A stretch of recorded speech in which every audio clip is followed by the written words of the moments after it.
Let's do some easy math. Xfinity Internet plus Xfinity Mobile equals awesome in-home Wi-Fi and the best LTE on the go. Switch to save big on your wireless bill. Simple, easy, awesome. Go to Xfinity.com/savebig, call 1-800-XFINITY, or visit today. Restrictions apply. Prepare for glory! I wanna know if you got your popcorn ready.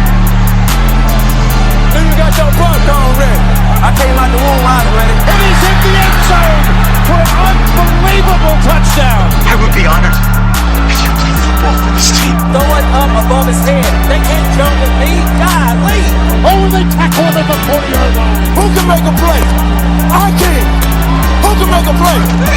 I can. What's going on, ladies and gentlemen, and welcome to another episode of the Fantasy Football Roundtable Podcast, brought to you by the Full-Time Fantasy Podcast Network. You can find them at FTFPodNet on Twitter. You can find me at SportsFanaticMB on Twitter, and you can find my co-host for the day, Mr. Matthew Fox, at Nighthawk7734 on Twitter. We are doing a little bit of stay or slide today on the episode, but before we get to that, I have to tell you about all the other great podcasts that are part of this network, including the likes of Jim Day and FF Champs, Adam Ronis and Dr. Roto from SiriusXM Radio. You have Bob Lung of the award-winning Fantasy Football Consistency Guide, Dwayne McFarland, Blake Sullivan, and a ton of other great podcasts. Your one-stop shop for all of your fantasy news, advice, and strategies, all on FullTimeFantasy.com. As I mentioned, Matt is joining me. We will be doing a little bit of stay and slide. Now, you may ask, what is stay and slide?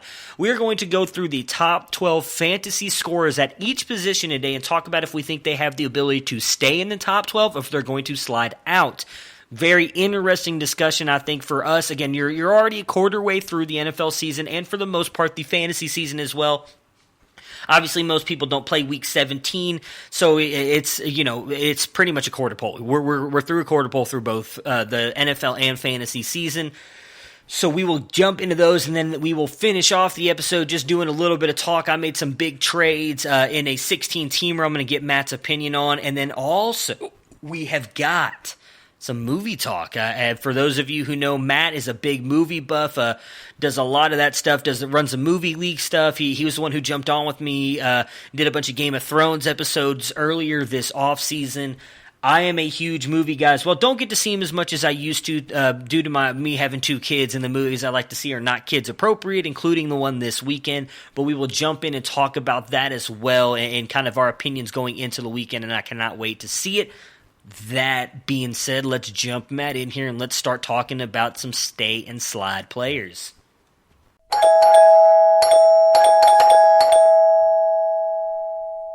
Hello! And we have Mr. Matthew Fox with us today, part of the Thursday team, as Tony is out for this episode. How you doing today, Matt? Doing pretty good. It's finally feeling like fall here. Crisp day in the low 60s.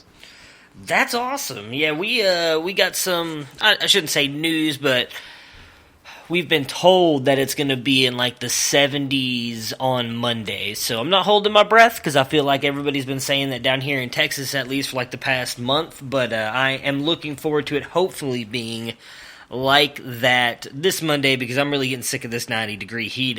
As something you experienced this summer, I'm sure you can imagine, is not a lot of fun when you're still in October and still dealing with 90-degree weather. Yeah, not too great. No, not at all. So for today's episode, we were going to do with the three of us a little bit of stay or slide here, talk about some of the guys that are in the top 12 at each position. We're still going to do it. It's just going to be me and Matt as Tony had to take this episode off. So we're just going to jump right into it. This whole exercise here will be kind of get an idea of what me and now Matt think about these players. We're going to go through the current top 12 a quarter way through the NFL season. Not necessarily the quarter way through. I mean, it pretty much is the quarter way through fantasy season as well, because most people play till at least week 16. So it's for the most part the same thing. We're just going to talk about who is in the top 12 fantasy points-wise, and then see if Matt and I both think they will stay in the top 12 throughout the season, or if they will drop out. Obviously, once you listen to this list, you'll see it's been a quite interesting fantasy season, to say the least. So we're going to kick it off with quarterback and start with the number one quarterback as of right now. This is all based on Fantasy Pros scoring, just regular quarterback scoring. So if anybody has any kind of yardage bonuses or anything like that. These quarterbacks might score differently in your leagues. I just tried to go with the most generic scoring possible for this just to give you guys an idea. Number 1 is Lamar Jackson right now with 112.3 points. Do you think that he stays in the top 12 the entire season, Matt? Yeah, I don't think he'll stay at the number 1 spot, but I think he will stay top 12, barring injury. He's got a good offense. Things are getting a little bit tougher for him, but he's still got that running factor. And when you look at the makeup of that team, I think he will do enough to stay up there, especially with all the injuries at that position. Yeah, Lamar Jackson I can't see falling out of the top 12. I mean, if you just base on his rushing ability alone, I think is going to keep him up there. I really feel like the quarterbacks who get those rushing yards as well as passing yards have really kind of separated themselves as the top of the QB class because those guys I'm just going to use Drew Brees and Tom Brady, even though they do throw for an inordinate amount of yards and touchdowns. For those guys who just stay in the pocket and don't give you many rushing yards, they're kind of at a little bit of a disadvantage in my opinion. So I'm with you. Lamar Jackson, I don't think he stays at 1 either. But I do think he stays in top 12. I think he ends up falling somewhere in the 8 to 12 range. Number 2 is Patrick Mahomes with 104.8. I imagine there's no way you think he falls out of the top 12, correct? No, he's pretty much a lock. Yeah, he was my pick at the start of this year to finish as QB2. I thought Andrew Luck, obviously way before we got the unfortunate news that he was going to retire, I thought he could finish as QB1 this year with all the weapons around him and that team. I feel like that might be a little bit justified with what we've seen out of Jacoby Brissett so far. Not quite as much talent as Andrew Luck, but he's done really well. Andrew Luck, I think, would have succeeded just as well, if not better. What about Russell Wilson? He is currently sitting as QB3 right now with 96.4 points. Has actually had a fairly good, decent start to the 2019 season. If you go back and look at his past couple seasons, he's been one of those guys who kind of takes a little bit of a slower start to get rolling and putting up those fantasy points, but has been pretty good. Actually, might surprise people to know this, as one of the better passing offenses in the league right now. What are your thoughts on Russell Wilson staying up here in the top 12? Yeah, I think he's a lock too. He's been a top QB. Top 12 QB, I believe all the years he's been in there, and many of the years he's been up in the top 10. I think Seattle is going to be fighting for a playoff spot all season. That NFC West is a pretty killer division right now. 3 of the teams have 3 wins, so I like what they've done, and I like his talent. Yeah, I could see Wilson staying. I don't know if he'd finish 3. I still feel like, as we go through this list, I feel like probably the first 6 or 7 guys are all going to be right up there. When it starts getting lower in this list is where it gets interesting for me. I don't know if he stays at 3, but I'm with you. What we've seen out of this offense so far, I think it's going to be kind of, I don't want to say an offensive explosion tonight as we're recording this on Thursday, but I think they're going to put up points tonight as well against the Rams, so I think Wilson stays up there easily. I think he has a chance to finish as a top 5 quarterback, again, adding in what I talked about with Lamar, the rushing ability that he shows. What about Dak Prescott, who is currently sitting as QB4 with 94.2 points, obviously had those first big games those first 3 weeks, and then really kind of slowed down a little bit last week against a much tougher defense. What are your thoughts on Dak? Yeah, I think top 12 easy. I really like the passing game and what they're doing in Dallas. Yeah, I'm with you. I think we actually talked about this the other day, that I think Dak is going to be in for a good season. He's going to be fine. It was obviously a bad game against New Orleans. I still don't think he finishes this high. I think ultimately ends up closer to 10 than where he is right now, but definitely not a guy you should worry about and going to be in the top 12 outside of something insane happening. Here's another guy that I think will actually finish higher than where he's at right now, but is already off to a good start this season with limited weapons, really, with all the injuries they've had there. Carson Wentz is sitting here with 85.9 points. Does he stay in the top 12 for you? Yeah, and he may actually go up higher. I think he's had a little bit of bad luck and injuries in his receiving core so far, but a lot of people thought he could be an MVP candidate, and I've seen nothing that makes me think otherwise. Yeah, he was he was my actual pick to be MVP as well, sir. I know that's not what you were saying, but that was my pick to be MVP. I actually thought he was going to have a really good season this year, and I mean, I don't want to say it all. He's off to a disappointing start. That, as you just mentioned, the injuries to this team has been ridiculous. I think he's going to be fine. I think he's going to finish right up there as the top 3. Just to give you an idea, because we actually finished these up right before you started joining me on a weekly basis here. I actually had my top 3 as Luck, Mahomes, Baker, so I feel like that's obviously not going to be at all correct now, except for maybe Mahomes, because we have not seen Baker look that good either. After him, you've got Deshaun Watson, who has 82.0 points, and then I had Carson Wentz at 4. That was the reason I was telling that story. I didn't finish it. But yeah, Deshaun Watson there next at 82.0 points. Any shot you see him falling out of the top 12? No, I like Mahomes to stay in there too. He's still in that range where I think, I mean, if you were saying, is he going to finish top 5 or top 6? I don't know. I'm still scared a little bit about their line, but I think top 12, these guys are up at the top right now for a reason. Yeah, I mean, how far, with that line, because we've talked about it now a couple times here, especially since the trade of Tunsil, we all hoped that would help that offensive line. That seems to be their biggest issue. And something we talked about on Monday's podcast still seems like it's really affecting them, and now it's affecting guys like Hopkins and Fuller as well. If you had to guess, so right last year he finished as quarterback number 4. Right now he's sitting at quarterback 7. Would you say that he has a chance of finishing in that top 5, or do you feel he's probably, with those line issues, finishing closer to 10? So let's say in like what he is now, 7 to 12 ratio. I think he's probably going to end up in the 5 to 9 range. Okay. I had hoped that he would be up at the top. There was a couple of 2 quarterback redraft leagues where I took him and Mahomes and thought I have 2 top 4 quarterbacks and the rest of you are screwed.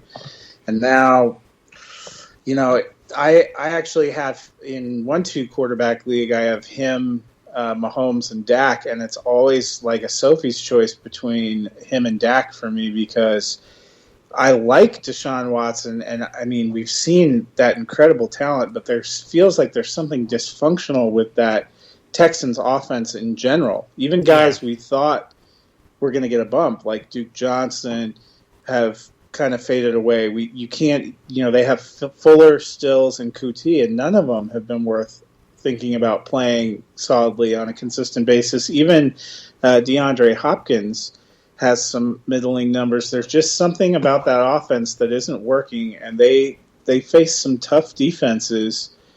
He could be good and have a good season and not be a top 4 quarterback because they're not putting up a ton of points either. Outside of that first week, I'm not sure they've cracked 25. Yeah, I'm with you on that. I think there's actually a better shot. We've seen him finishing up there and right near that top 5 every season because even with the offensive line being bad, I honestly don't think it's been as bad as we've seen now, which again is crazy to say considering they traded for a left tackle that a lot of people thought was near the top of the league at that position. So the fact that I feel like, and as you're saying too, the offensive line looks even worse. I'm with you. I think he's going to end up finishing closer to 10 than that top 5, at least this year. Now, there is still time to get it turned around. We are only in week 4, and there was a couple. The last week looks completely different for him if he hits, Will Fuller or DeAndre Hopkins in those long passes that he overthrows. I actually think he missed Hopkins for a touchdown last week. So if he hits Hopkins for that, obviously much better day for Watson. Better days are to come for him, but as you point out, a lot of tough defenses just in that division alone, not counting some of the other teams that they play. So possibly not a great year in store for Watson this year. After him, you have Matt Ryan with 81.9 points. I mean, I cannot imagine him falling out of the top 12. I mean, even when the Falcons suck, he puts up points. Your thoughts on Ryan? Yeah, Ryan should finish top 12. It doesn't look like the Falcons are going to be a great team this season, but given their offensive line woes and some of what we've seen on defense, I think he's somebody that's going to be reliably throwing. That's actually, we'll get to him in two places, but I actually think that's the case I would make for Jameis Winston too. Okay. A team with a lot of passing weapons that has a pretty atrocious defense we've seen so far. They're going to have to be throwing a lot to catch up, and I think that really benefits you when you're looking at fantasy scoring. Yeah, as I was about to say, so after Ryan, for the rest of them are very interesting for me because obviously up until last year, Matt Stafford was a lock. Top 10 quarterback. Now, some people were saying, well, last year necessarily wasn't an aberration and that this is just the way that the offense is moving. We obviously saw, and we've talked about many a times, we joke about one of the other writers in FLA, John Hamler's coming on here and saying he thought Detroit was going to have a really good year, mostly because of Kerryon Johnson, not necessarily Matt Stafford. But Matt Stafford looks like the guy of old. He does not look at all like the Stafford we saw last year. I know you talked about in a previous episode, maybe with some of the stuff with his wife obviously battling cancer and the toll that took on him as well. He's sitting here at 8 right now with 80.2 points. Is he back? Is he staying in the top 10 again this season? Yeah, I think so. Detroit, I think, is a team that I underestimated a little bit, and he's looked really good. I like his weapons. I think staying in the top 12 seems pretty likely. Yeah, I'm with you too. I can't, unless there's some kind of catastrophic meltdown with that offense. Kenny Golladay, Marvin Jones have just looked too good. I mean, obviously, if maybe that's something that we didn't talk about enough either last year. I mean, obviously you weren't here on the podcast with me, so we couldn't have talked about it. But maybe I have not seen a lot of people talking about the fact that Kerryon was hurt most of the year last year. You had Marvin Jones go down early in the season. Kenny Golladay was dealing with injuries, although he played the entire season, or for the most part, he played every game. Was dealing with injuries. Maybe that had something to do with that offense kind of coming off the hinges last year as well. As when you're down to just one wide receiver, I don't care if it's, Antonio Brown. I don't care if it's Randy Moss out there. If you only have one guy you're throwing the ball to, he's going to get covered at times. And if you can't get the ball to anybody else, your offense is going to struggle. All right, next on the list was a guy that you just mentioned a minute ago, and we already know you're going to keep him up there in the top 12, and that is Jameis Winston. He is currently sitting here at 9 with 80.1 points. Is there anything else you want to add outside of the defense part on why he's going to stay up here? I think it also has to do with his weapons. I like Godwin. I think Evans is picking up too, and he seems to be putting it together in the Arians system. Yeah, I mean, it did seem like it took him a couple games, so maybe we should have given him that opportunity. We seem to give a lot of other quarterbacks and offenses a couple games, be like, okay, they're in a new system, allow them to kind of get used to it. And, I mean, right now, Mike Evans and Chris Godwin are the top 2 wide receivers in receiving yards per game right now. So they're obviously figuring out and doing a good job, and the fact that they really don't have any kind of running game, I think even speaks louder to Winston being able to stay up there. I do like what I've seen out of Ronald Jones here the past couple games and turning it on. If they can't get that running game going, they're just going to continue to throw the ball a ton, so I can't see Winston falling out of here. Which should be interesting to talk about as we get later in the season if he actually does end up staying with Tampa, because there was a lot of us that talked about him and Marcus Mariota both not getting contract extensions at the end of this year. Next up at number 10, Jacoby Brissett at 78.1 points. He's another interesting one for me, obviously having a really good season now, being the Colts starter. Do you think he has the ability to stay up here in that top 10? Or top 12, I'm sorry. I think he can. I think it's going to be close. Okay. What makes it close for you? We've already seen quite a few injuries in their receiving core, and I haven't seen a lot of development of some of their guys. I think there are some guys that are outside of the top 12 now that could make a run. I like Brissett fine, but I don't feel as confident in him or the team having a high-powered offense with him this season. Gotcha. Yeah. So he was a hard one for me as well. I'm keeping him up in there just because, as I've talked about many a times with you and Dennis, I still have the Colts as a fringe playoff team, and so I feel like for them to be there they're going to have to rely on him because I just don't see, I know, and you might agree with me on this, neither one of us are Marlon Mack guys. Dennis thinks that Marlon Mack is a very good running back. Neither one of us are very high on him, so if he doesn't get it going, they're going to have to score points somehow, and I think that's going to have to come from Jacoby Brissett and that passing game. So I don't know if he stays here at 9. I think there's a better chance he probably ends up finishing around 12, because as you stated, once we get these last two guys on here, you're going to realize there's a lot of big names that are not in the top 12 right now. So there's obviously a chance that those guys kind of come up and replace these bottom 3 guys, but I think he has a chance to at least come in here at number 12. Next up is Phillip Rivers, who is sitting at 11 with 76.8 points. Again, another guy that's an interesting topic for me because last year he did not finish up there. He's a guy who is a phenomenal football player, but I think when it comes to fantasy, doesn't quite put up those fantasy points. What is your thoughts on Rivers? Rivers is always a guy that is kind of right around this range. I am going to say that he falls out of the top 12. I'm with you. I think once Melvin Gordon comes back, I know that they do like to throw him the ball in the running game. I think that it's going to kind of be moved back to more of a run-heavy game like we saw last year, so I think that's going to stop some of Rivers' production. And the last guy on the list, and this one was, in all honesty, extremely surprising to me when I saw the list, Marcus Mariota at 76.6 point coming in that last spot. I can't imagine there's any way that you think he finishes in the top 12, but is there any shot? Do you think so? Am I wrong? No, I do not. Okay, yeah, I'm right there with you. So I guess the question I want to ask on Marcus Mariota, because in fairness to him, he has looked better the past couple weeks. There was many of us, I don't remember exactly where you were on this. I know Dennis thought that he would be replaced by Ryan Tannehill by probably mid-season. Do you think, let's just keep health aside, let's just say that Marcus Mariota stays healthy the entire season. Do you think that he plays the entire season as the tight starter? Barring injury. I think injury is always a bigger risk with Mariota. I know what Dennis is talking about. Mariota maybe hasn't performed the way people expected, but I find it somewhat hard to believe, barring him completely collapsing out there in his performance, that Tennessee would replace him with Tannehill. We've seen Tannehill.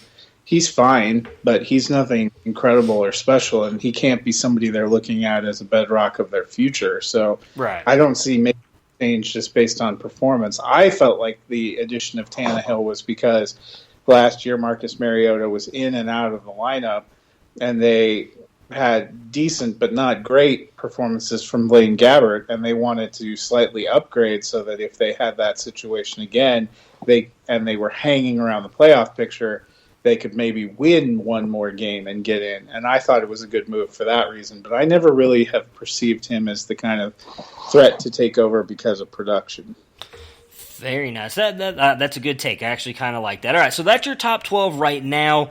Some of the key names that we left off of there, you've got Tom Brady, Jared Goff, Aaron Rodgers, Baker Mayfield, Kirk Cousins, who say what you want about Kirk Cousins, has been up in the top 12 every single year since he's been named a starter. Obviously, you've got a guy like Cam Newton who likely isn't going to get back up there because of injury. So there's still a few guys on this list that didn't make it. You got a guy like Kyler Murray, rookie, who's actually just 0.5 points behind Marcus Mariota for top 12 right now. So definitely interesting going down. But, I mean, you go down the list, it really is not a big separation until you get to number 22, which is Derek Carr, who's sitting at 56 points. That's when you're really starting to see an actual decent separation of almost 20 points here between your quarterbacks. So just kind of illustrating the point we've talked about all offseason, that quarterback is extremely deep. Let's move on to running back. And this one is, I think, for me, very interesting because I feel like half the list is good and half the list is bad. So I'm interested to see where this goes. For the guys that we think, there's really not much, we don't need to dive deep into some of these key guys because we know they're going to be up there. And one of those guys is number 1 right now, CMC, 86.9 points. I mean, outside of injury, there's no way he doesn't finish outside the top 12. I'm assuming you agree with that. Yeah.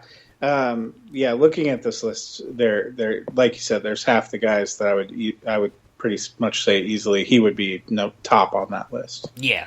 The second one, I think, in all honesty, if Melvin Gordon wasn't back right now and probably getting more of his workload, I would say by the next week or the week after, I think he would have had a shot to stay up here with the production we've seen out of him, and that's Austin Eckler sitting with 83 points right now. But with Melvin Gordon likely getting worked more and more into the game plan as we start moving forward, I would imagine he falls out of the top 12 for you. Yes, sadly, I'm kind of bummed Gordon came back. I would not be surprised to see Eckler still finish top 25, but top 12 is probably going to be a stretch. Yeah, I would love to see that. I mean, I didn't really get a lot of shares of Eckler. In fact, the one league I had an Eckler share in, I sold him because I did not think he was going to be this good, and that has really come around to bite me in the ass because my running backs are good now, and I actually want to talk about that trade later. There's a couple things we're going to go a little off topic on here at the end because I actually just got tickets for a movie this weekend. I'm interested to hear your thoughts on that as well. So we'll kind of wrap up the pod today with some random stuff just for the fun of it. Number 3, a guy that I expected to be close to the top 12, but not at all doing what he is doing, and that's Dalvin Cook sitting there with 82.4 points. I imagine you think, again, we're just assuming these guys stay healthy all season, that Cook finishes in the top 12, so I want to change the question a little bit for him. With as good as we've seen him, do you think he has a shot to jump up into the top 5 this season? He could be top 5. I think he's easily top 10. It really depends on that Minnesota offense. He's looked really good at times. They're going to play some tougher defenses, and now there's a lot of rumblings that they really want to commit to throwing the ball a lot more. Yeah. So what are his opportunities? Fortunately, he's a big part of the pass catching parameters. So top 5, I think he would be in a handful of guys that you would say have a shot at that. Yeah, I honestly think he will. I mean, the biggest thing that's going to hurt him, if you're in a PPR league, which again, this is for running backs and wide receiver, it's 1 point PPR, so with Fantasy Pro scoring. With the amount of balls that have been thrown David Johnson's way, he's one that I could see possibly coming up there. But again, with the amount of yards and touchdowns Cook has already put up, I think in a way he's almost certified, as long as he stays healthy, to finish at least. I mean, I know you said top 10, and I feel like, yeah, you're right on that. There's no way outside of injury he falls out of the top 10. I think he's got a realistic shot of getting up there in the top 5, possibly finishing even higher than that, because we've seen some of the guys you would expect to be up there have kind of dropped down a little bit, whether that's due to holdouts and or injuries on their team. Next up, you've got a guy that I'm not going to lie, I'm surprised is as high as he is now. Obviously, the game he had last week really helped him out. I thought he had a chance to finish as a RB1 this year, but definitely not as high as he is, and that's Nick Chubb sitting at 4 with 73.7 points. So if you do think that he has a chance finishing top 12, I'm going to ask you the same question with Cook. Not necessarily top 5, but how much farther do you think he drops down from 4? Because I don't think he finishes top 4. I'd imagine you don't either. No, but I think 5 to 10 range. I think certainly top 12. Okay, that's fair. I like that. I would love if he finished at top 5 because that means he likely has a really good season for the Browns. But yeah, I don't think he finishes top 4 either, but easily top 10 to 12. No doubt about that. The next one is a guy that I talked about as a sell high candidate. I don't think that he continues this at all. And I'm actually kind of torn on whether or not I think he finishes in the top 12, so I'm going to let you answer first and see if maybe you influence my decision here. And that's Mark Ingram, who's sitting at 5 with 69 points. What are your thoughts on him? I think he's going to be right on the border, but I'm saying out of the top 12. I think one of the reasons he's so high right now is because he's gotten he got a smattering of touchdowns early on, and we've seen Baltimore come back to earth a little bit after that 59-point first week. So I think he's somebody that's going to slide out. Yeah, see, that's the way I was leaning, and I'm going to agree with you on that because it's something we talked about before. He's not doing anything in the receiving game, and neither is the next guy, and they've gotten the points that they have because of their rushing yards and touchdowns. But at the end of the day, in my opinion, some of these guys who get a lot more receiving work are going to end up getting pushed higher and higher up these boards Because, the big thing that's helping him out is, as you said, the touchdowns. And when those touchdowns aren't coming and you're only getting, say, 80 yards rushing, but I'll just use DJ as an example. DJ gets 60-yard rushing, but he also gets 10 catches for 80 yards. That after a couple weeks of that is going to boost you higher. So I'm with you. I don't think he falls much out of the top 12. I say he probably finishes at least top 15, but I'm with you. I don't think he finishes top 12. And I'll be honest, I don't think the next guy does either. I know he's had a really good start to the year. And I saw someone post on Twitter, someone who's a Derrick Henry believer posted on Twitter the other day that everybody was giving him crap for saying that Derrick Henry would be a top or an RB1 this year, and everybody said he wouldn't because of PPR leagues, and he's only caught 5 catches this year, but look at him. When in the first game of the season you catch one pass and take it 78 yards for a touchdown, you've already got a leg up on a lot of people. And I do think that's getting overvalued a little bit. Now, he has run the ball a lot better. He's still putting up a lot of yardage in the rushing attack, which is surprising for me because I really thought that he would kind of fall off a little bit, but we're still only 4 games in. I don't think he finishes at the end of the day as a top 12 running back. What is your thoughts on Henry? As much as it pains me, I think he just barely does. Ooh, okay. I was not expecting you to go there. So we'll be opposite sides of that. Maybe it's just my Derrick Henry hate fully taking over here. I'm letting the hate flow through me, and I'm letting that maybe influence my decision a little bit here. So he's definitely going to be someone interesting to watch. As I feel like I know you are not a Derrick Henry believer either, but we can, I'm sure, both admit he has definitely looked a lot better than I think either one of us thought he was going to coming into the season. See, for me, I just think he's on a team that really is committed to run, and he's in one of the few situations where they're really committed to the run, where he doesn't really have any serious competition for rushing touches, even from his quarterback. Like, the difference with him, for me, between him and, like, Ingram, last week I noted for Ingram, they had 20 rushes by running backs, and he only took 12 of them. Uh-huh. That gives me a moment of pause. Plus, his quarterback is always going to be in the rushing mix and vulture touchdown. That's the same thing that goes for a Buffalo running back. You know, he could be great between the tackles, but you know that there's a better than even chance he's going to get vultured at the goal line.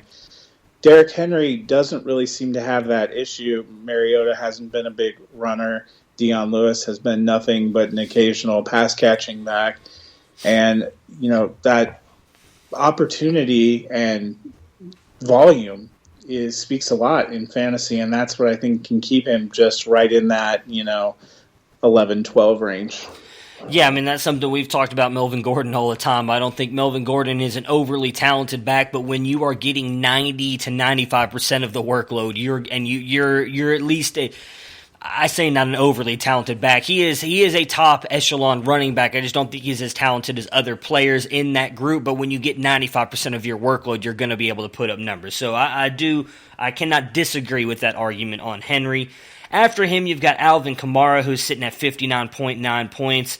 I would imagine we both think that I think he finishes in the top 12. Do you see him climbing higher, or do you think with the Drew Brees injury this year, he's going to kind of fall more in this range? No, I think he'll go higher. The next 3 on this list, Kamara, Ezekiel Elliott, and David Johnson, I would say all 3 I would feel safe saying they're going to be top 10. Zeke and Kamara, I think you could make a great case for top 5. Yeah, I think we'll run through their points real quick. So Zeke is after Kamara at 54.7 and DJ 53.5.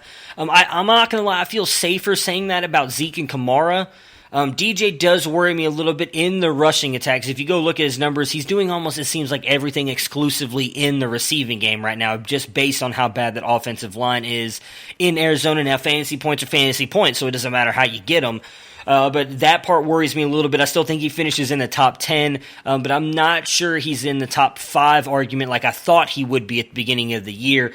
Zeke, for me, the only thing that worries me about Zeke is just every year he's been in the league, he's led the league in rushing except for the year that he missed the games due to the suspension, yet he's never gotten the touchdowns, and that part has always kind of held him back. I would love to see that change for him. We'll see if that actually does. I'm a little worried about the offense and what we saw this past week against the Saints. It seemed like Everybody, especially down here, as I've been hearing all about it, everybody panicking right now. It seems like the offense reverted back to the old Scott Callahan offense that everybody hated, and Kellen Moore wasn't doing much to make adjustments. We'll see if that changes. It is just one game, but that did worry me a little bit when I saw it, but I still think Zeke's got that top 5 ability for sure.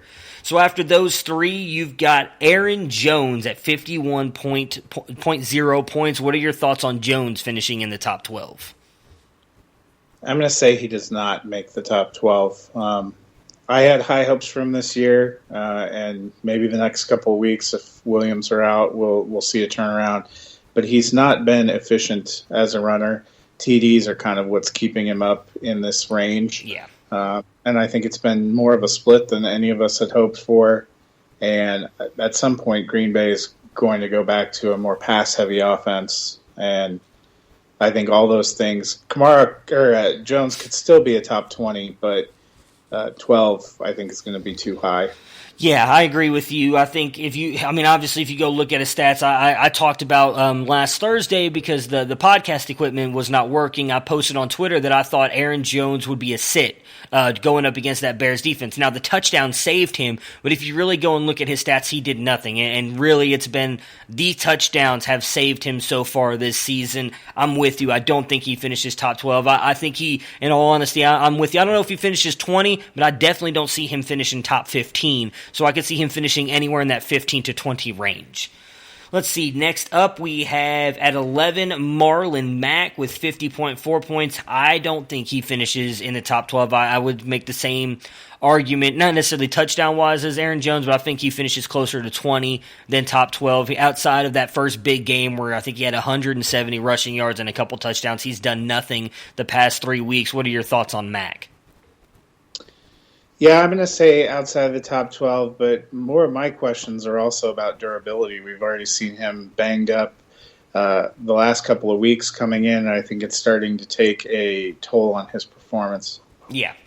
And then the last guy, interesting, for me at least, I did not expect him to be up here. Obviously, last week's performance helped him some, but he's actually been having a fairly decent year. A guy when was drafted 1-1 overall just a couple years ago, everybody thought that he could be that top 12 back every year in fantasy. Leonard Fournette sitting with 49.8 points. What are your thoughts on Fournette? No, not inside the top 12. I mean, when you're talking about top 12, you're talking about a guy who's going to be an RB1 for the season. Yeah. Numbers are incredibly inflated from the fact that he played Denver, who apparently has no concept of defense. Without that 225-yard game, I can't imagine he even comes close to this list. Jacksonville has been okay, but not great. Fournette is not a prolific pass catcher. I don't think he's going to be able to hang up this high. Yeah, so there's one running back that sits right behind him that's fairly close in points, and Josh Jacobs. After that, there's a little bit of separation. You got guys like Todd Gurley, Kerryon Johnson, Phillip Lindsay, James Conner, Saquon, obviously with the injury, Le'Veon Bell, all kind of sitting a little bit behind them. Surprising to me, at least, Ronald Jones being up there in the top 24. I love that right there. But not Ronald Jones, but the rest of those guys, obviously, Saquon, once he comes back, they're all going to move up into the top 12. So we're going to see some of those guys drop off here. Will be interesting to see which guys stay in and out for both of us later on in the season. Next up at wide receiver, it's a very interesting list for me as well. I feel like there's some interesting calls in here, but there's a couple guys I'm pretty sure both going to agree don't stay up there. Number 1 wide receiver overall right now, Keenan Allen with 63.5 points. I imagine for you, same as me, no way he drops out of the top 12. No, yeah. I think he's definitely up there. All right, the next 2 is interesting because the last time we have not seen 2 wide receivers finish. I'm sorry, we did. We saw last year 2 wide receivers finish in the top 12, and that was with Kirk Cousins, Adam Thielen, and Stephon Diggs. Now, that's not either one of them, but it's a guy that we were just talking about earlier. Their quarterback, not having a very good defense, not having a running game, we thought was definitely going to stay up in the top 12, and that is Chris Godwin and Mike Evans, who are sitting as 2 and 3 right now. Godwin with 62.6 and Evans with 60.8. Do you think both, or I should word it this way, either, neither, or both stay in the top 12? Godwin, yes. I'm going to say Mike Evans just outside. If Evans hadn't had that incredible 3-touchdown day, I don't think he would be in there right now. Yeah. I think he'll have a good season. I still think he's in the, if you told me 12 to 20, yeah. But top 12, I don't think the offense is going to be quite good enough to sustain 2 all season long. And I think Godwin has been the one that has clearly looked like he's getting a larger target share. Man, I like that call because I am someone that's been a noted Evans hater. I think he's a tad bit I shouldn't say overrated, because when you say that word, everybody thinks that I think Evans sucks. I don't think he sucks. He's an elite wide receiver. I just think he's very good at being a possession wide receiver, and that's it. Not a whole bunch of speed, just very big, and when you throw the ball up to him, he can get it, and Jameis Winston has proved throughout his career so far he's not the most accurate passer either, trying to get the ball to Evans. That being said, I'm going to keep both in there right now. I think Evans finishes right at 12. I've been saying that all season, that I think he's at least a top 12 and going to finish right around the 12 mark, so I'm going to keep him in there, but I agree Chris Godwin is going to definitely finish higher. We've talked about this many times. The slot wide receiver in a Bruce Arians offense usually tends to be the best wide receiver on the team, and Chris Godwin has shown so far through 4 weeks that he can handle the workload and has definitely got the skill to stay up there as well. So I think Godwin finishes higher. Evans still, though, for me, stays in the top 12. Next up, Cooper Kupp with 57.3 points. Do you think Kupp stays in the top 12? Yeah, Rams are a high-volume passing offense, and he's been the most consistently targeted guy. I think he will just make it in the top 12. Yeah, see, he's an interesting one for me. I think I am going to leave him up there as well, just based on the amount of points he's already put up. When I was looking at this list, I was also looking at the fact, okay, well, he already has so many more points than some of these other guys that have fallen out that I think could move up. And yeah, they have obviously the chance to have big games, but when you're already sitting with this many points, I feel like he's got a leg up on him. And as you pointed out, a high-powered offense definitely seems to be Jared Goff's guy.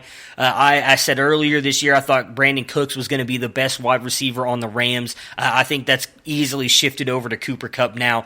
May not have the most biggest or bigger plays like Brandon Cooks could, but just the dump-offs and everything, Goff clearly trusts him and goes to him in times of needs. I'm with you. I think Kupp finishes in the top 12. Next up, Julio with 55.8. There's no argument for me here. He's easily in there. Is he for you? Yeah.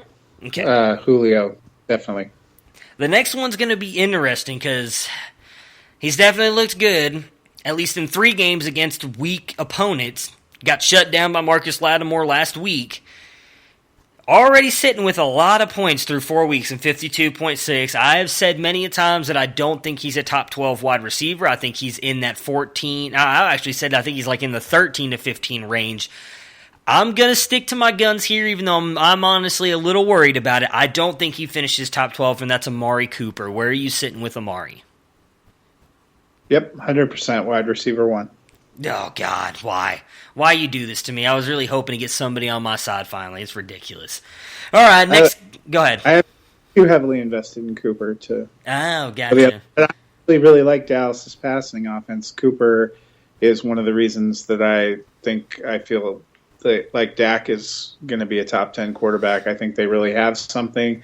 The best thing that could have happened to them is that Zeke was gone all of training camp because it allowed them a chance to focus and to grow. And I think you saw the fruits of that in the passing offense. They were blowing people out the early part of the season without Ezekiel Elliott really having to do much. Yeah. So, and because Elliott's there, because Witten came back, because they got Randall Cobb, and they have Gallup, you can't totally focus and isolate somebody away. So I think he's going to have a good season. Yeah, so I'll just give my argument against Cooper really quick. And again, it's something I've said before. Again, I don't think I joke when I say I hate Amari Cooper. I do think that he has a lot of drops, and it does seem like people who are defendants of his never seem to want to admit that. He drops the ball a lot, whether it was in Oakland, he did it at Alabama, he did it in a game earlier this season with the Cowboys. He had like 3 drops before he ended up catching a touchdown pass. So it happens. He's not the most sure-handed catcher. My argument is not that he is not good enough. My argument is that I think Michael Gallup is. And what is, in my opinion, helped him, obviously, Gallup being there, as you just stated, now they can't shift all the coverages to Amari Cooper. So there's going to be times when he's singled up. But when they play better teams like they did this past weekend against the Saints, my biggest thing has always been against Amari Cooper is against some of those really strong physical cornerbacks, he just gets completely shut down. Where, yeah, that does happen to a lot of players. We saw it happen to Odell against Baltimore when he went up against Humphreys. Humphreys shut him down. So he's going to have those games. But there also have been times, and maybe, again, it may not be fair to him because this happened in Oakland and Derek Carr. I would say we both think Dak is better than Derek Carr.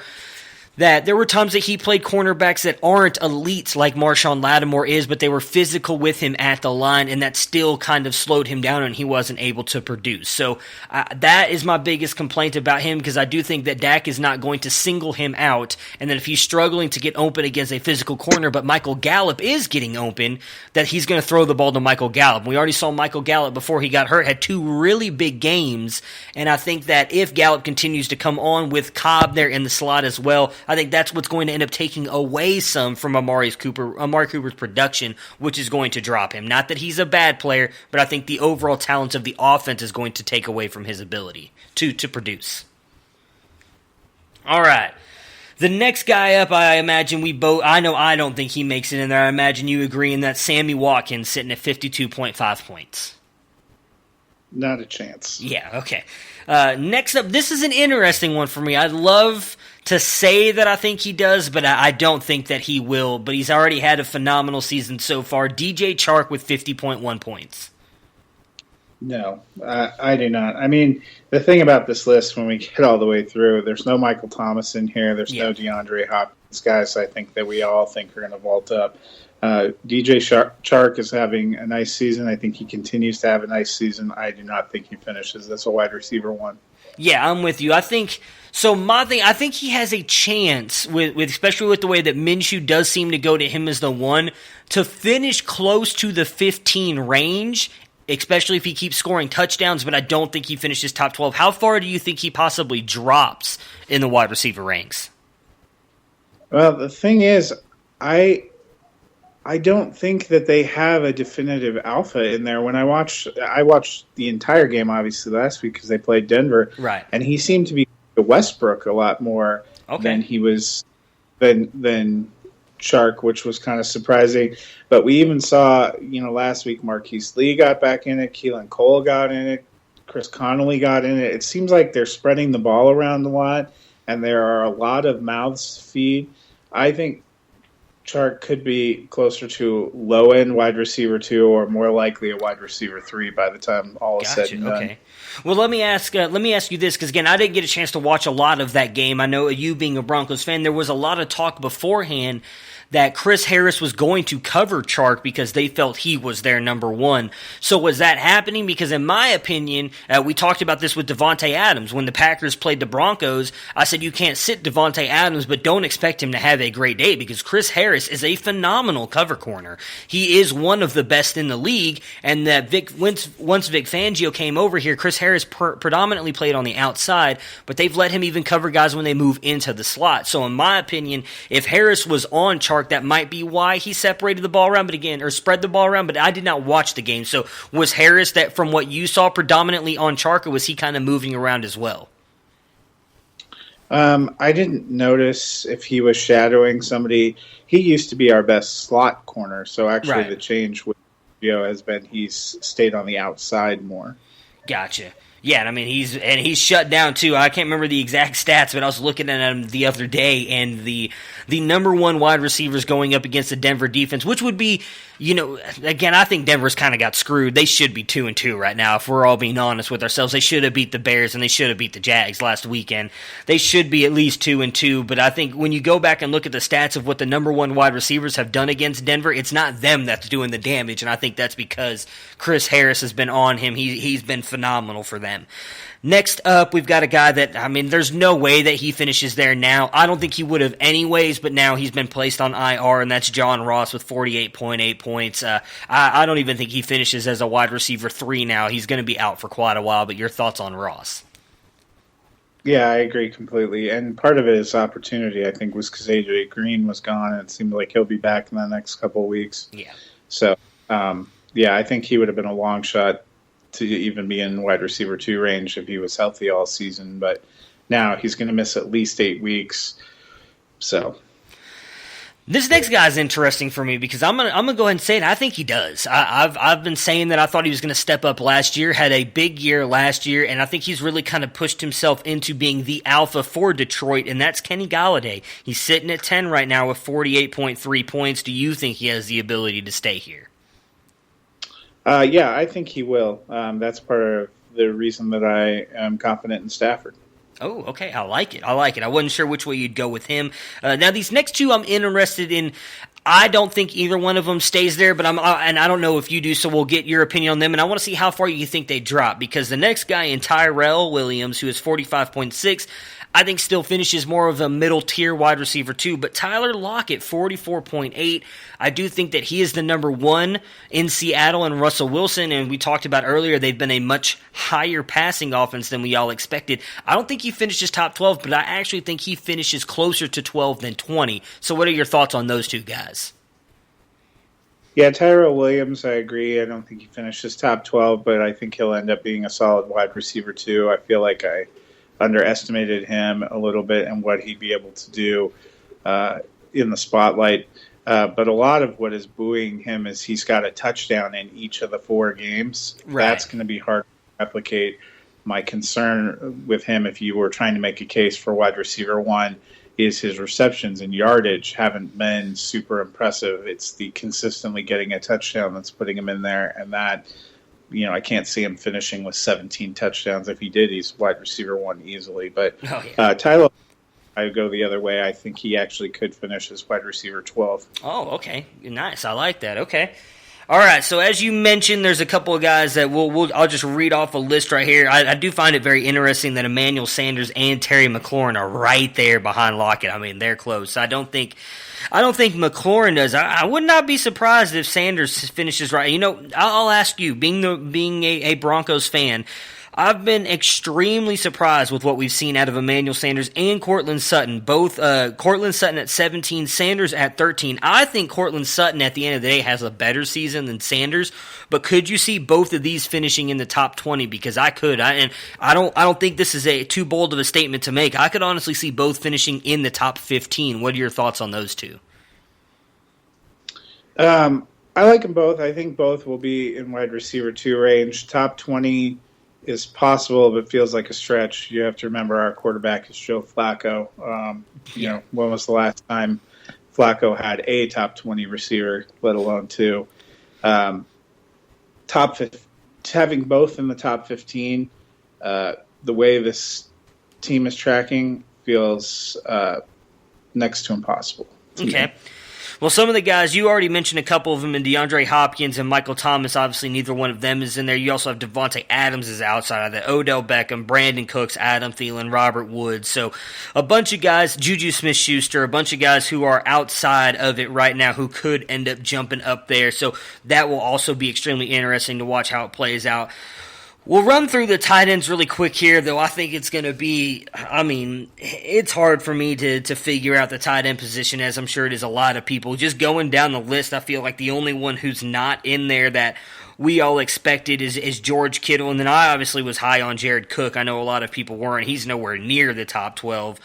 Evan Ingram sits at 1 with 45.1 points. I think he's him. I'm just going to give you the top 3, actually 4, because I know you're a big Hooper fan as well. So we'll just run through the top 4. As far as I'm concerned, I'd say they all stay in the top 12. Oh, okay. All right. Well, then I'll just run through the list really quick. There's one guy that I don't think does, so I'll get your opinion on him. Actually, two. So we'll talk about those two. So right now, Ingram sits at 1 with 45.1. Andrews at 2 with 44.6. Kelsey at 3 with 42.9. Hooper at 4 with 42.7. At 5, Will Dissly with 42.1. At 6, Olsen with 34.6. 7, Waller with 32.7. 8, Hawkinson with 28.6. 9, Delaney Walker with 28.2. 10, Zach Ertz with 27.5, Jordan Akins at 25.6, and Ebron at 12 with 24.8. For me, Hawkinson and Akins don't. I don't think either one of them do. Akins, I think we've been talking about some of the other players buoyed by touchdowns. His 60-yard touchdown run 2 weeks ago, I think, has really kind of buoyed him. And then Hawkinson, the great week 1 game and then had a touchdown last week, has helped him. I personally don't think either one of those two do. Do you have both of those, though, you think finish in the top 12? Or, again, tight end, as we've talked about many times, is kind of a crapshoot, so it's hard to tell who's going to and not going to. There are 3 on this list that I would say I don't feel will finish top 12. Hawkinson would be 1, Akins would be 2, Ebron would be the other one. Eric Ebron, I loved him last year. I would love to believe in him because I have several shares. The dude's in here because he has games like last week where he caught 1 for 48 and a touchdown. That gave him 11.8 points out of his 24.8. Just one single play. That is not the kind of production and consistency of targets where you can feel comfortable staying in here. I like his talent, but the way this offense is going with Brissett has not been tight end focal the way it was with Luck. With Luck, Doyle, Ebron, he was peppering those guys with targets. You could feel good about both of them. I had a lot of shares of them, as I have a lot of shares of Luck, because I believed in that system and that consistency. I don't think you can rely on that now. Could he finish in the top 12? He's got the talent. And he and Hawkinson both have the talent that they could end up. I just don't feel like that's going to happen. Akins feels like a little bit of a fluke that he's even right here. I'm not even sure I'm totally bought into him. You have guys like Jimmy Graham's not in this list, but we've seen potential explosions from him. I know I'm forgetting a couple of people. Yeah, so the guys sitting right outside, you've got Witten, Dawson Knox, Jimmy Graham, Vance McDonald, Jack Doyle, George Kittle, Ricky Seals-Jones, Gerald Everett, Tyler Higbee, Noah Fant. So, you've got O.J. Howard, Cameron Brate, obviously Njoku with the injury, Jared Cook. So, you have guys that could go up there. I didn't really think about Ebron. I could see him falling out as well. Obviously had the great year last year because of the touchdowns. Jack Doyle being back, we've already seen him getting a lot of targets and not sitting many points. He's only sitting 6 points behind Ebron right now, too. So I could see Ebron falling out as well. So that's the top 12s at all the positions right now, as you heard. Really, quarterback was the only one that was mostly stays. And tight end, we had 3 on tight end, I think 4 on quarterback. Wide receivers and running backs, it was almost a half-half split. So I think that being said is just remember, if you've got studs, don't panic just yet. We are 4 weeks in. Eventually, I think everything will kind of revert back to the means and those guys will be fine. And I say that because I'm going to get your opinion really quick. So I'm in a 16-team IDP Dynasty League, very IDP heavy. You start 1 quarterback, 2 running backs, 3 wide receivers, a tight end, no flex, and then you start 2 defensive linemen, 3 linebackers, and 3 defensive backs as well. So I made a flurry of trades over the past couple days. Interested to hear what you think. I don't know how much IDP you play, so I don't know that part of it, how much you'll be willing to talk about. But I made a trade to get Saquon Barkley. The Barkley owner was panicking, which might end up working out even more in my favor now, as it seems like he's going to be back sooner rather than later. I traded Juju Smith-Schuster and Chris Carson to get Saquon Barkley. My other wide receivers are Odell, Chark, Campbell, Brown, Josh Gordon, Sterling Shepard. So I felt like I could move Juju, having Odell and Gordon and Sterling Shepard there to still kind of be my top 3. Even though it obviously helps having Juju and Odell as your 1 and 2, I still liked my talent there, so I moved them, bring in a guy like Saquon Barkley, and then I did a kind of double trade with two other teams. I had Matt Ryan, and there was a team that needed a quarterback. I traded away Matt Ryan and a second-round pick to get Shaq Thompson, who is currently a top 5 linebacker for the Carolina Panthers, and a first-round pick for that trade, which then also turned me into getting Jacoby Brissett and a second-round pick.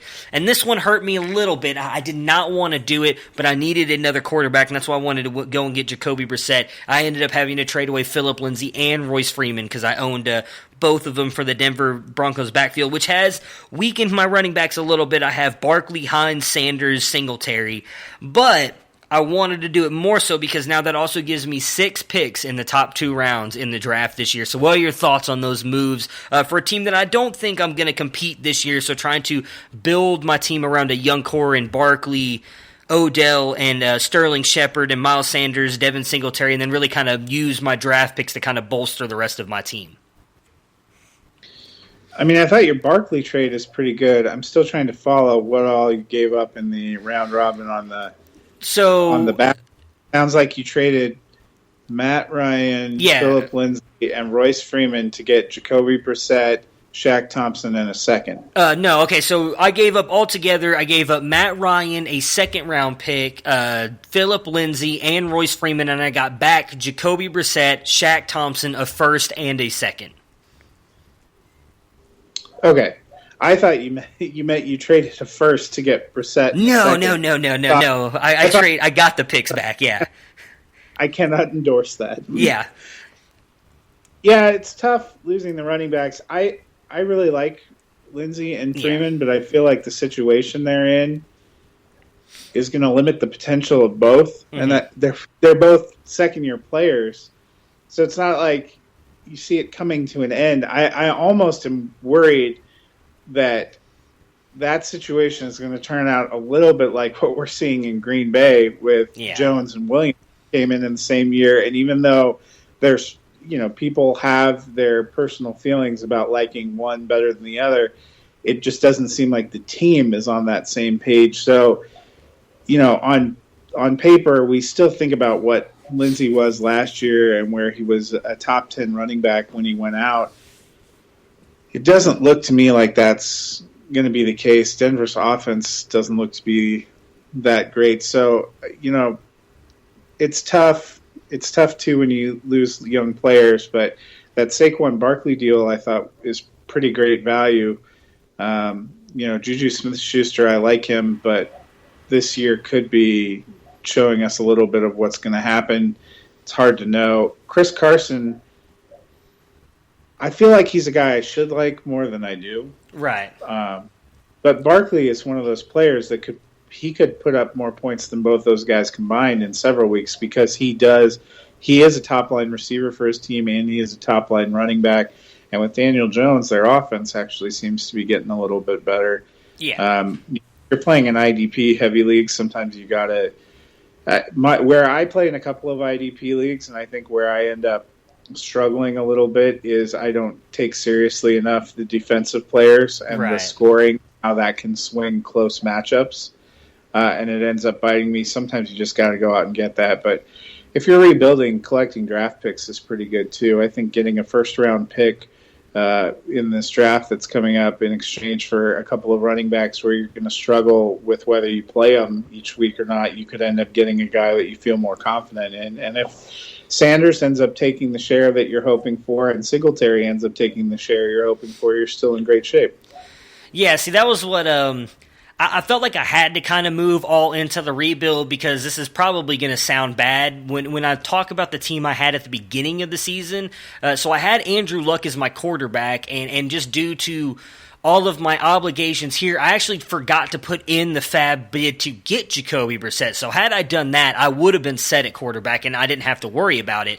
But right now I was rocking with Matt Ryan and Gardner Minshew, so I knew I needed to get another quarterback. If I had kept the team that I originally had this offseason, I feel like I'd be in a really good spot. And my wide receivers, my 1, 2, 3 were Odell, Juju, and then Chris Godwin. But I wasn't sure that Chris Godwin was going to do what he's doing now, so I traded him away. And I ended up getting back DJ Chark, John Brown in a first. So I felt like that was by far a great move for me at the time. Obviously, looking at it now, it's a little bit like, I wish I would have kept Godwin, because he's a wide receiver 1, and having him, Juju, and Godwin, I mean, that immediately, in my opinion, gives me the win at wide receiver every single week, because nobody else is going to put out that lineup. Now, granted, Juju and Odell have struggled, but I also moved Austin Eckler because I didn't think he'd be as good as he was. I moved him at the beginning of the season for Sterling Shepard because I really liked Shepard, and that was after the Godwin trade. I was like, well, shoot, I'm loaded at running back. I hadn't made the Barkley trade yet. I was like, let me get rid of Eckler, bring in Sterling Shepard because I feel like that'll still bolster my wide receiver core. And so then after that, Barkley owner was kind of panicking, and I was like, well, what would it take? And when he said Juju and Carson, I agreed with you. I was like, nah, there's no way I'm passing this up because I like Chris Carson, but I still think Barkley could outscore Carson and Juju put together most weeks. So I was like, I got to go out there and get the number 1 running back because that's really going to give me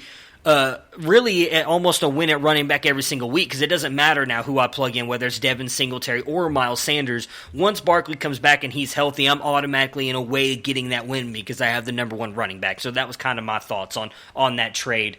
The last thing I want to ask you about before we get out of here, I just got my tickets going tomorrow to see The Joker. I know you're a big movie guy, so what are your thoughts on the Joker movie? Are you going to go see it?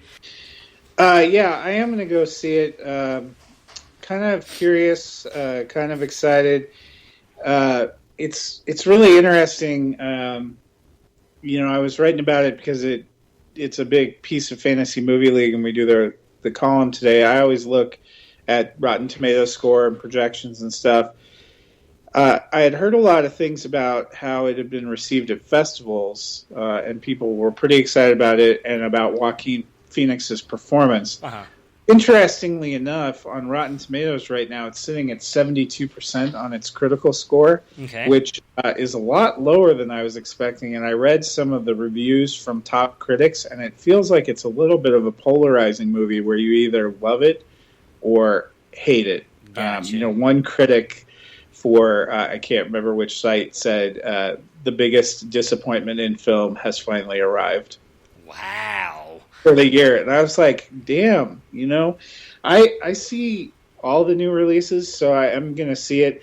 I was leery of the concept. Mm-hmm. Sometimes these standalone movies where you're just focusing on the villain character from a larger comic book universe don't entirely work, and it feels like they've reworked the universe in a way. Batman's never mentioned or referenced in the trailer. As far as I can tell, he's not in the movie. Right. It's almost like they're creating a world where there is no Batman, but there's still these obscure supervillain characters. It was a little bit weird. I don't know what to make of it either. And Todd Phillips wouldn't be the guy I would have necessarily thought of to direct that kind of a movie. He's the guy that directed The Hangover, Due Date, Old School. So it'd been traditionally more of a kind of big-time comedy director. Right. And I know that was some of critics' criticism, so I'm curious. There's so much potential. It just feels like this movie could be like one of those players in fantasy where the guy's either going to be a top 10 player or a wide receiver 4. Yeah, so that's what. When are you going to go see it?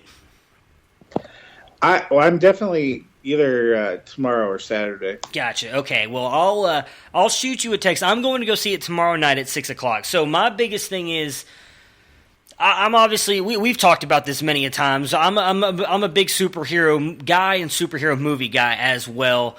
Dark Knight to me is not just one of the best superhero movies, but one of the best movies I've ever seen in my life. And Heath Ledger's performance in the Joker, I joke and say changed my life, but I've always liked Batman, and the Joker has always been a villain that fascinates me. And that, I went down a full rabbit hole with Heath Ledger's performance. It was amazing. Obviously, I think everybody agrees. I do have a friend who thinks Jared Leto was the best Joker. I do tend to pretend he is not my friend when he makes those takes. But that is what I'm interested about because... Go ahead. He shouldn't be giving you movie advice. Oh, I think agree. you and I He's are horrible. He's horrible same. with advice. Dark Knight is probably top 3 among my favorite films. Also, we may need to do is when we're together on Monday is compare notes. Yeah, absolutely. We can talk about we'll do spoiler free for sure, because I hate when people, because that same friend that thinks Jared Leto is the best Joker of all time was also that guy who sits there and is like, oh, you should watch this movie, and then gives away like a major plot point. And you're like, okay, well now I don't need to watch the movie, buddy. Thank you. So yeah, he's a special guy though. I love that guy. So anyways. But that's my biggest fear is I feel like I'm hyping this movie up so much because I love the character Joker so much, and Joaquin Phoenix is an amazing actor, so I feel like I'm going in having really high hopes for this, and I'm worried that I'm going to be let down, but I am super excited about it, so we will definitely talk about it on Monday, and I look forward to talking to you again on Monday. Have yourself a good weekend. I hope the fantasy gods bless you with a bunch of wins this weekend, and have a good weekend. Thank you very much. You too. Prepare for glory! I want to know if you got your popcorn ready. Do you got your popcorn ready? I came out the womb, I was ready. And he's hit the end zone for an unbelievable touchdown. I would be honored if you played football for this team. Throw it up above his head. They can't jump with me. Golly! Over the tackle at the 40-yard line. Who can make a play? I can. Who can make a play? I can.